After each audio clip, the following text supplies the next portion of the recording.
Welcome to Radical Personal Finance, a show dedicated to providing you with the knowledge, skills, insight, and encouragement you need to live a rich and meaningful life now while building a plan for financial freedom in 10 years or less. My name is Josh Rashid. I'm your host. Today, we continue our series on how to invest in your children's minds.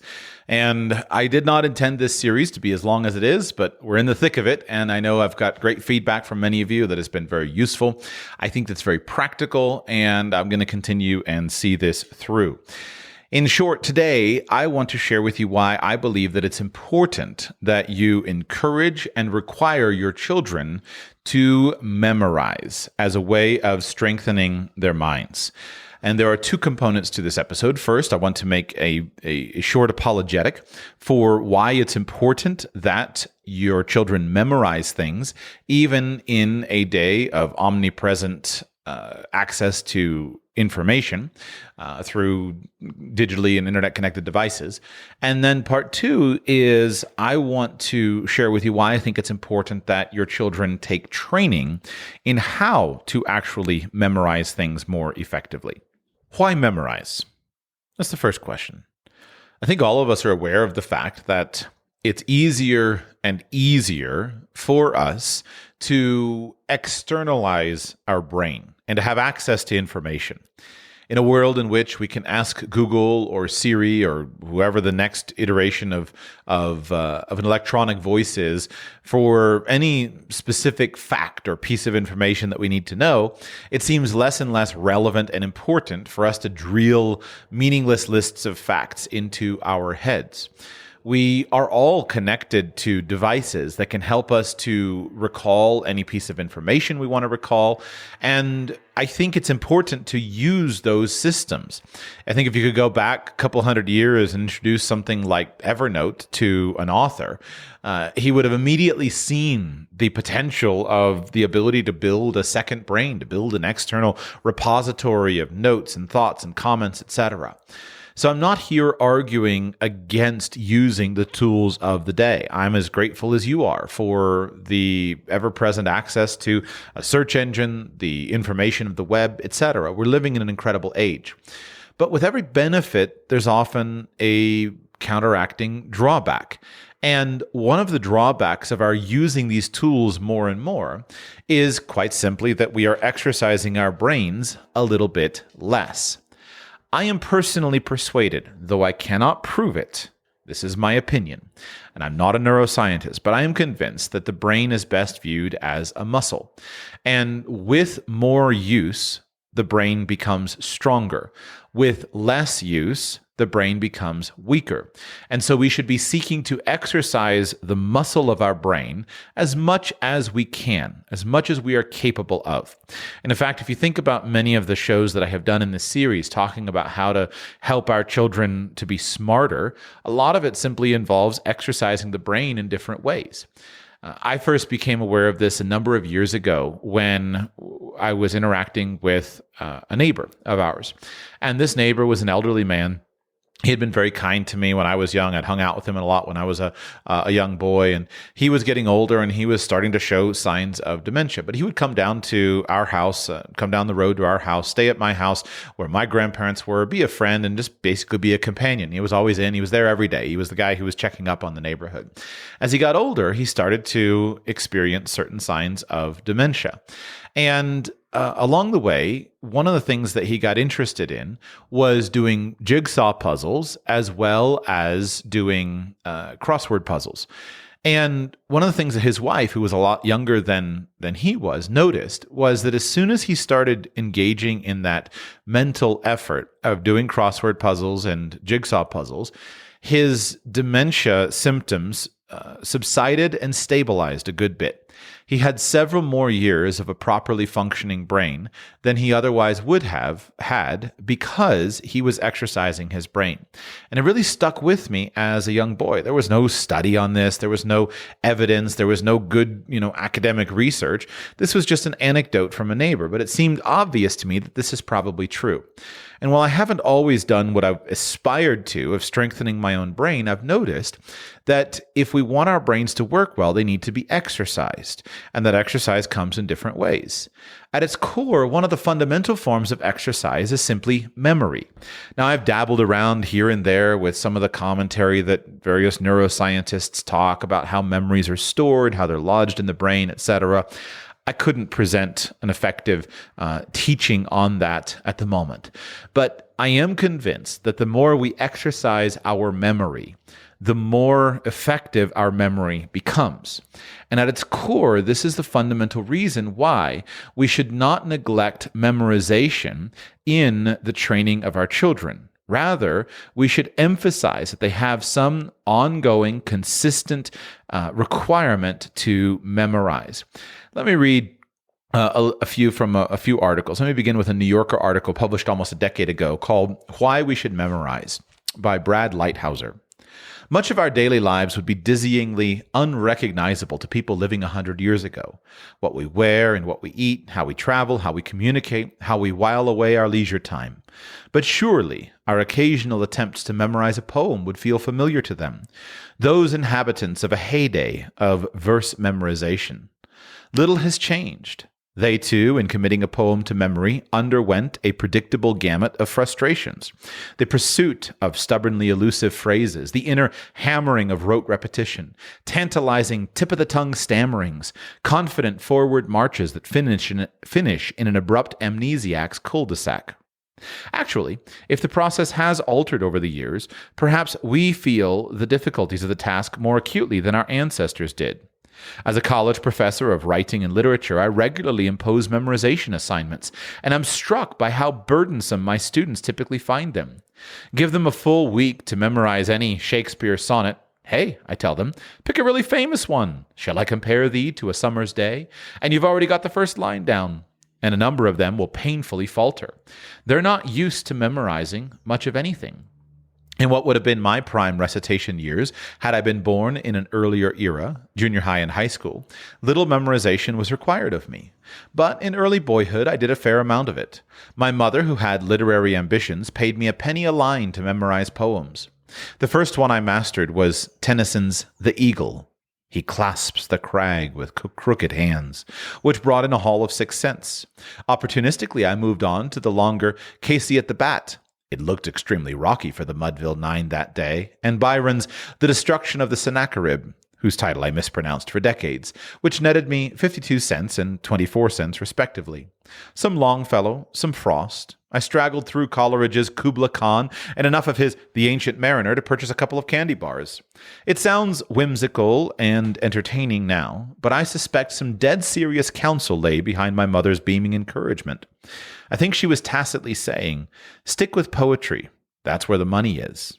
It turned out to be level-headed advice. Today, I pay my bills by talking to my students about poetry and about stories and novels and essays, ultimately about memorable cadences, about the music that occasionally lifts off of words carefully deployed on a page.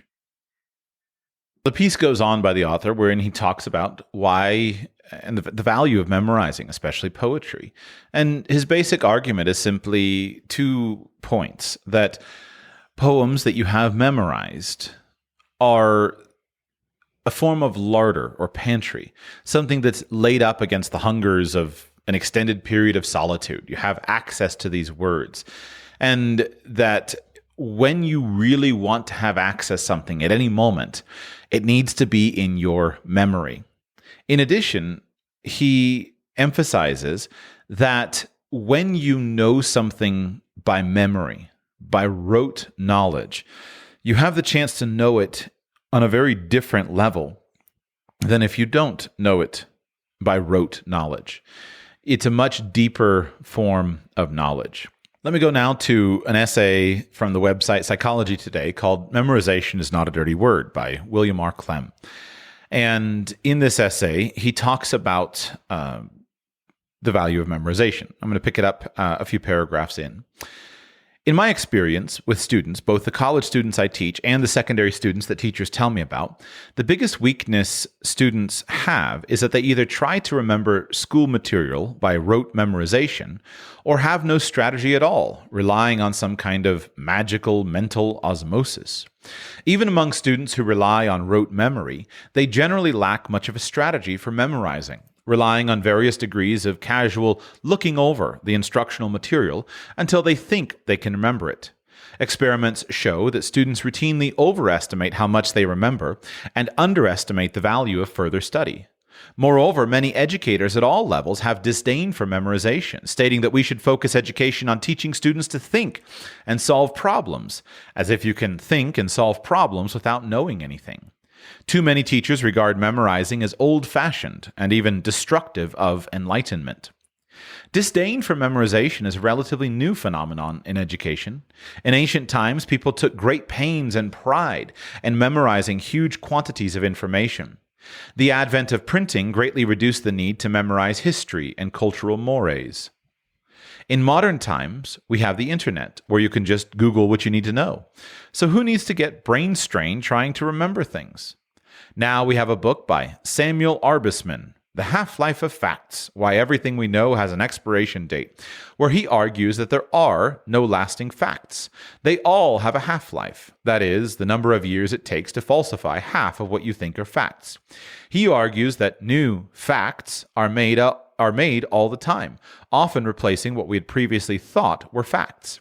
He argues we should just stop memorizing and look up whatever current facts we need on the internet. But if there are no lasting facts, how are those you find on Google any more valid than those you memorize and can deploy in real time? There are some serious errors in Arbesman's position. 1. Many facts are immutable. They don't have a half-life. Events in history did actually occur, and while revisionist writers of school history textbooks may change the reporting of those events, the facts remain true. Nixon covered up Watergate. Obama obfuscated Benghazi. The fact of DNA as a basis for heredity is not likely to change. 2. Many facts that do change will not change in a given person's lifetime, and thus will be useful in daily living. 3. The internet is flooded with error, propaganda, and unvetted assertions. 4. You don't always have internet access. 5. In many situations, it is not practical to look up what you need. Ever try to read or speak a foreign language where you have to look up most of the words? Ever try to use computer software where you have to repeatedly refer to the instruction manual? 6. Expertise in any field of endeavor requires a great deal of memorized facts, and if you want to succeed in life, it pays to be an expert. I can easily make a strong case for memorization, especially for schools. Here is a list supporting the importance of memorizing. 1. Memorized information is always with you, even when you lack the time or access to sources where you could look it up. 2. We think and solve problems with what is in working memory, which in turn is memory of currently available information or recall of previously memorized information. The process of thinking is like streaming video on the internet. Information flows in as short frames onto the virtual scratchpad of working memory, successively replaced by new chunks of information from real-time or recalled memory. Numerous studies show that the amount of information you can hold in working memory is tightly correlated with IQ and problem-solving ability. 3. Memorization provides exercise for the mind. This is the reason schools used to require students to memorize poems, Bible verses, famous speeches, etc. The true advantage of such exercise is that it generates mental industriousness. Any teacher will tell you that many students today are mentally lazy. Memorization also trains the mind to pay attention and focus intensely. Such skills seems to be lacking in many youngsters, which is most obvious in the growing number of kids diagnosed with ADHD. Next, memorization trains the brain to develop learning and memory schemas that facilitate future learning. Learning schemas develop as you acquire competence in an area. Call it skill A. Now, when you need to learn a new and related skill B, your mind says to itself, I don't know how to do B, but I do know how to do A, and some of that can be applied to learning B. Memory schemas are memorized frames of reference and association, where having memorized fact A, you have an association handle for memorizing fact B. Next, if you learn strategies for memorization, as opposed to the rote memory approach of looking information over repeatedly, you accelerate the ease, speed, and reliability of learning new things. The bottom line is the more you know, the more you can know. Regardless of where you stand on the importance of memory, most people believe that learning is a good thing. But what good is learning if you don't remember it? So there's a couple of overviews of from articles talking about the importance of memory. I would simply point out that memory is a form of brain training. Thus, it is useful in and of itself. It's not that it's necessary for things. It is useful as an exercise. This is the same thing I tell my children about math. I think math teachers often commit a great error in trying to talk to people about the usefulness of math. Clearly, math is useful, but the fundamental reason we learn math is to make us smarter, to build our brains. It's not because we're going to necessarily be using our algebraic equations the rest of our life. It's to make us smarter and to train our brains. And when we help students and children to memorize things, their ability to memorize things grows. I have an interest in great feats of memory. I've listened to talks by people who have memorized the New Testament or who've memorized the Quran or other long works.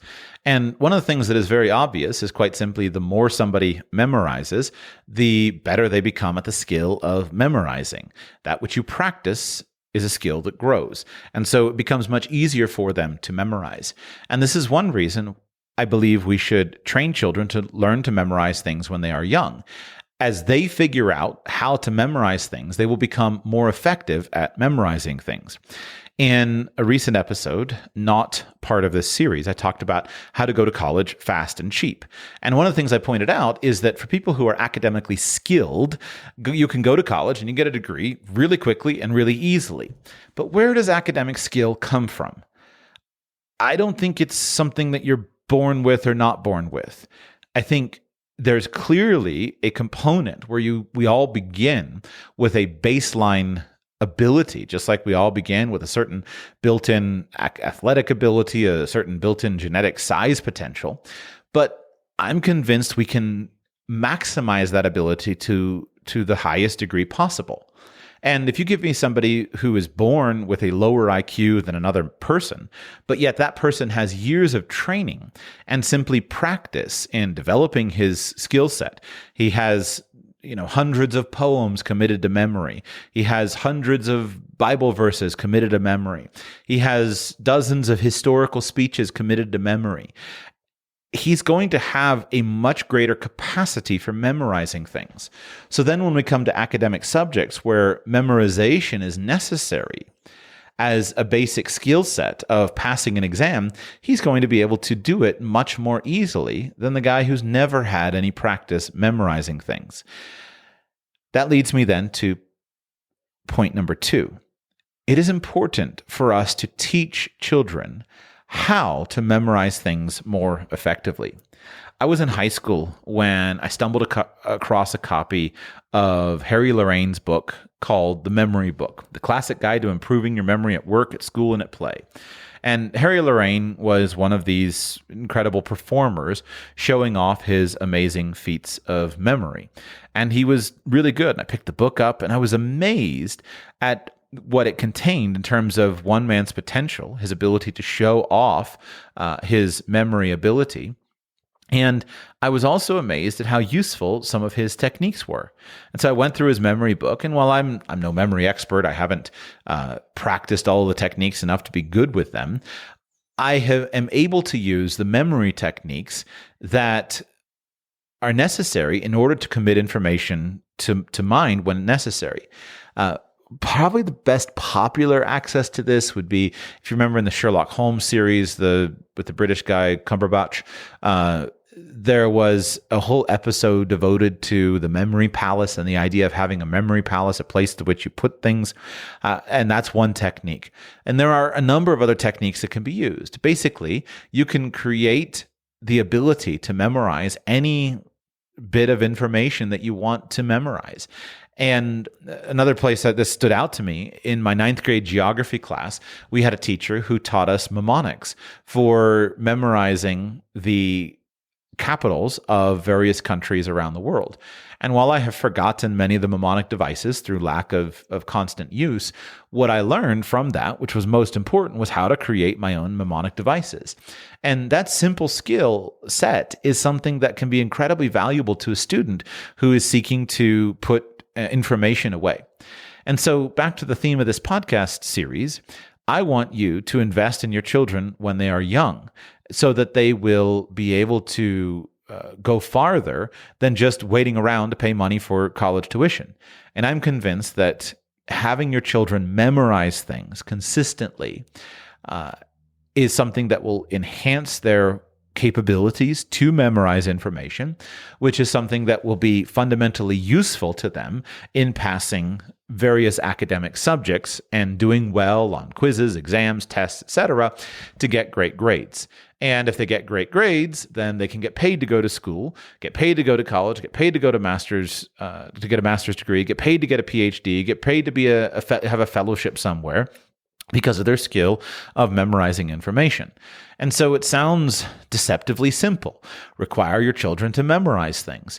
And yet it is a fundamentally valuable skill with a massive payoff, because as you require your young children to memorize things, then you enhance their ability to memorize things in the long run. And that enhanced ability then gets translated into higher levels of academic ability. It doesn't cost you any money to require your children to memorize things. It simply costs you time and attention. It is something that you can do that is fun. You can do it together. And so where I mainly use this is simply at the breakfast table. We memorize different things. We memorize Bible verses. We memorize poems. We memorize catechism questions, and it just becomes something interesting that we do, and it's something that we all do together. And I'm not too worried about matching any specific number.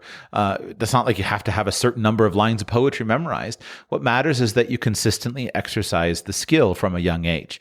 And of course, there are many other bits of information that are important to memorize. It's important to memorize your math facts. It's important to memorize many of the basic facts of academic skill. And this will pay off in spades. And then when appropriate, I'm not sure the exact age at which this transition should happen, but when appropriate, you should require your students to memorize things on their own, and you should teach them the memory techniques that the memory masters use to memorize information. These techniques are best viewed as a bridge to help you recall something a sufficient number of times until it becomes part of your long-term memory and the bridge is no longer necessary. I don't need a mnemonic to know that Belgrade is the capital of Serbia. I simply know it. But there was a day and time in which I'd never heard the name Belgrade, and I needed the mnemonic to actually connect the two together. And so you're doing the same thing. You teach techniques and teach your children all of the memory techniques that are available, and have them practice it with various bits of information so that if and when they need to use those techniques, they are equipped with the basic skills. Grab yourself a memory book. I'm not an expert in that space. There are a few YouTube channels that I check out and that I watch because I'm interested in the subject. I have several books that I've read on it, but I don't have a specific recommendation at the moment for the book that you should use. But these are the two things. Number one, require your children to memorize so that their brains become more skilled at memorizing information, because that's a skill they can employ later in their academics when they need to memorize large quantities of information, and teach them at a middle age the specific techniques of memory and have them practice those techniques repetitively until they become very skilled at employing them. That's it for today's podcast. Thank you so much for listening. I'll be back with you soon. The first taste of rare bourbon you finally got your hands on. That's nice. At Caskers.com, we make this experience easy. Caskers is a one-stop spirit curator with an impressive selection of exclusive, sought-after, rare, and household names in the realm of premium spirits and champagne.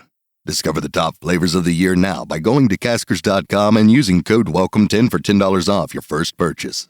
Get $10 off your first purchase with code WELCOME10 at Caskers.com.